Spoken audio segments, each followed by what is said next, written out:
Amis de Lava, bonsoir, ça survape encore. Merci d'être avec moi pour cette nouvelle petite vidéo. Donc sur du matériel pour cette fois-ci. Donc je viens de recevoir mon Vortex de chez FT. Donc voilà comment se présente la bestiole. Il n'est pas bien fermé, mais voilà. Donc volontairement je l'ai laissé comme il était. Donc là il est un peu mouillé parce que je l'ai fait bouillir donc pour l'occasion, quand même pour retirer les sales goûts. Donc d'origine, il y a deux résistances montées à deux hauteurs différentes. Donc on n'est pas en basse résistance, là on est sur du 1,8 ohm. Donc c'est de la résistance vraiment montée pour dire qu'il y a quelque chose en démonstration dessus. Et ce qui est pour la partie du haut. Voilà la petite bestiole. Donc inox et du plastique. Je sais plus si c'est PPMA ou un truc dans le genre. Je vais essayer de vous montrer le petit trou, le petit trou U. Je sais pas s'il va se voir là parce que j'ai une définition d'image qui est pas terrible. Donc c'est un trou qui est pas bien gros. Et non, je n'ai pas encore revisité le petit trou. Et donc la partie plastique à l'intérieur, bah, ça tourne. Voilà. Ça tourne et puis on peut régler donc le débit d'air par rapport au petit trou. Ce que je trouve pas particulièrement intéressant vu la taille du trou.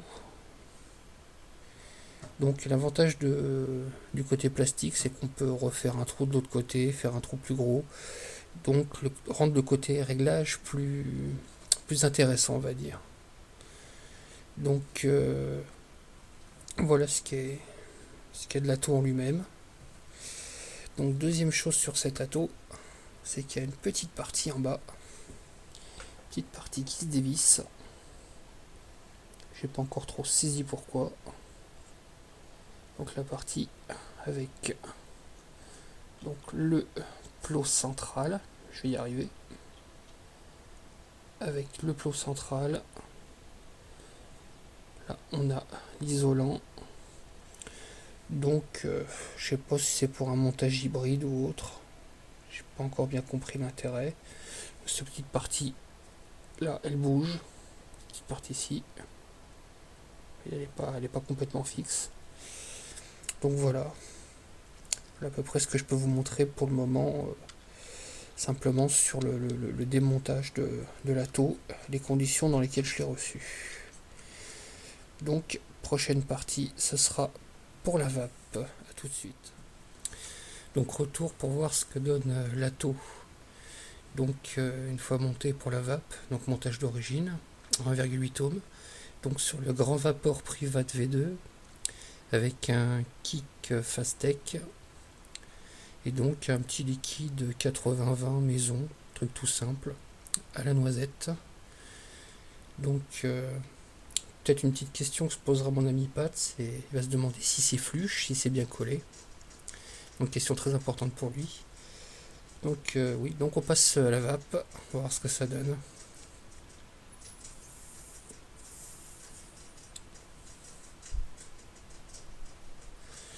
Donc ça va de façon tout à fait correcte, surtout en 80-20. Par contre les mèches sont pas super imbibées parce que c'est deux petites mèches de 1 mm, deux petits bouts juste pour la forme pour faire joli pour le montage.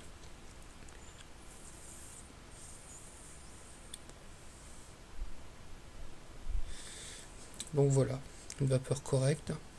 Le rendu de goût est pas mauvais.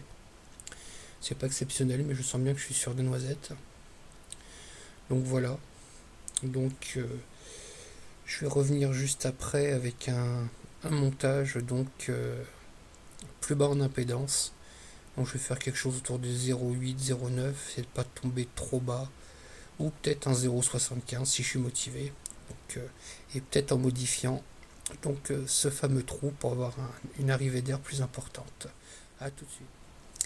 Alors de retour avec le Vortex. Donc je n'ai pas modifié le tirant d'air.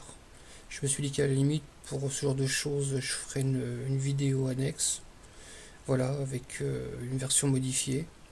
Donc j'ai juste changé les résistances. de 1,8 je suis passé à 1 ohm, donc 2 fois 2 ohms. Et j'ai aussi changé la façon dont ça s'était mise parce que je sais même pas comment ils ont fait pour mettre la deuxième résistance. J'ai pas trouvé comment c'était goupillé. C'était comme si ça avait été mis à force. C'est un truc de fou quoi. Donc c'était mis en 2 étages et là j'ai mis 2 résistances qui sont croisées. Une devant comme ça, une derrière comme ça. Donc on va voir ce que ça donne au niveau de la vape. Donc sur le cassant, toujours pas cassé. Avec la même 18650 que j'avais dans l'autre mode, sauf qu'il y a, là il n'y a pas de kick, donc je suis complètement en mode méca. Donc on va voir ce que ça donne.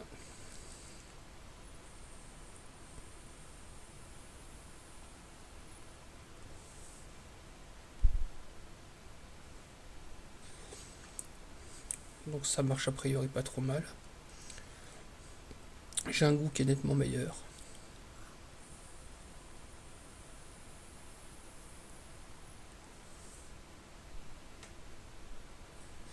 J'ai une vapeur qui est plus onctueuse. Et j'ai plus de vapeur puisque je la vois qui se diffuse même un peu devant moi. Donc c'est vraiment très agréable.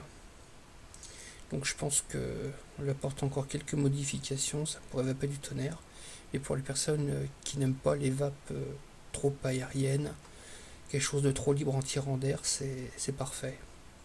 Donc moi je préfère les tirages plus libres. Mais là je dois avouer que j'ai quand même un bon rendu de vapeur. Donc c'est pas trop mal. Là, les mèches commencent à être bien imbibées. Parce que j'ai juste de mettre le liquide. Donc j'ai pas pré-imbibé les mèches.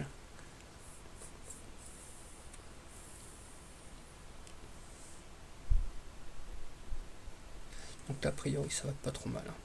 Là je sens que j'ai un bon goût de noisette. J'ai presque l'impression d'avoir du liquide sur la langue et pourtant j'en ai pas. Là je sens vraiment le côté noisette, mi-fraîche, mi-torréfiée, c'est très agréable. Non c'est bon, c'est pas mon liquide qui brûle. Non c'est nickel, là franchement il va plutôt bien. Je suis satisfait de ce petit vortex de chez FT. Donc voilà, je ferai une autre revue plus tard après avoir modifié les airflows. Voilà, les tirants d'air. Donc on verra ça. Bon, toujours est-il, je vous remercie de m'avoir suivi pour cette petite vidéo sur le vortex. Donc qui était en 3 parties, c'est un petit peu long, je suis désolé, c'est pas dans mes habitudes, mais une fois n'est pas coutume. Donc je vous souhaite une bonne soirée, une excellente vape. Si vous avez des questions, ça se passe toujours au même endroit, des compléments d'infos. Il n'y a pas de souci, je réponds et je regarde les commentaires. Sur ce, bonne soirée, bonne vape.